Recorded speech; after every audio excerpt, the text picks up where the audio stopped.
Hello guys, nandito po kami ngayon sa may Batangas. Dito sa may beach. Ito yung tinatawag na Virgin Beach. Nandito po kami ngayon. Yan. Titignan nyo po, ang ganda.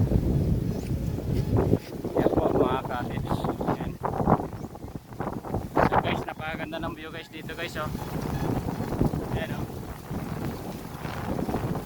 Yan.